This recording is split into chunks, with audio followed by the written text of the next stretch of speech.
In the 1950s, there was a study done named Variable Ratio Reinforcement Schedule.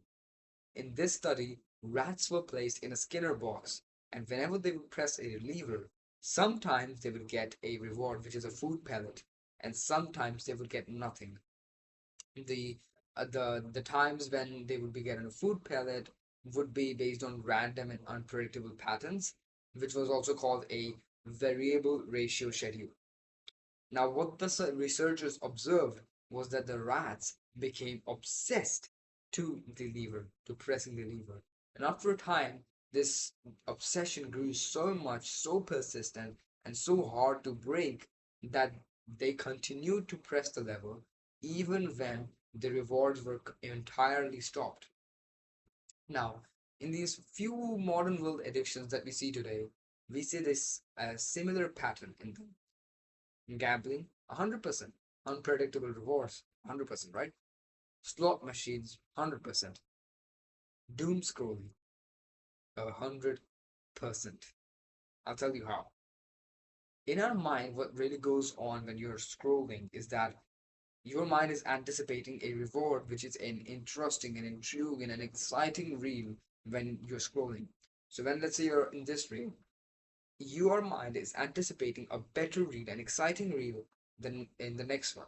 So that's why you scroll. That's what intrigues you to scroll. Then, when you're on the next reel, your mind imagines for itself that the next one could have a reward.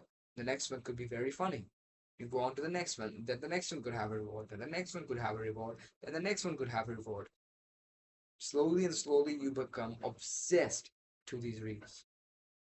And by the way, this is no harmless something. The companies just didn't just randomly decide that, you know what, let's offer very short form content to people. Maybe they get addicted to it, maybe not. No, this was planned. Companies know that people get addicted to it. Companies know how easy it is for someone to be addicted to these short form content when the videos are so short, when the videos are so like randomly rewarding. People get unpredictable rewards, and that's what really sparks that addiction into people. And companies know this. That's the darkest thing. Companies know this. They want you to be addicted to their platforms, they want to be addicted to those videos. And here's the thing, there's an even bigger danger to it. That the biggest danger is that you stop being bored. Boredom was the same thing, exact thing that caused Walt Disney to imagine about Mickey Mouse. It was the thing that caused J.K. Rowling to imagine about Harry Potter. Boredom creates, like when you are bored, your mind gets to work in order to create something, in order to think something that could be creative, that could get rid of that boredom. Unfortunately, for most of us, when we are bored, we pick our phone up and we start scrolling. This shuts our mind off completely, and this causes that addiction. I was also addicted. A lot of times I had like very like big numbers on my screen time because of doom scrolling, because of Instagram and YouTube and Snapchat. What did I do?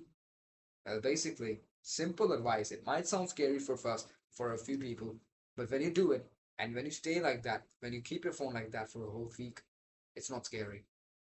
You delete Instagram, which for me was the most addictive platform. But when I did that, what I would rather do is go on Google and log in on Instagram web instead and use the Instagram there instead.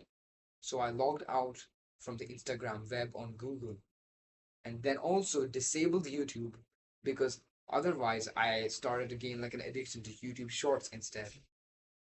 So simple advice to get rid of that doom scrolling that is on your phone, delete Instagram, log out of Instagram web on Google, and disable YouTube.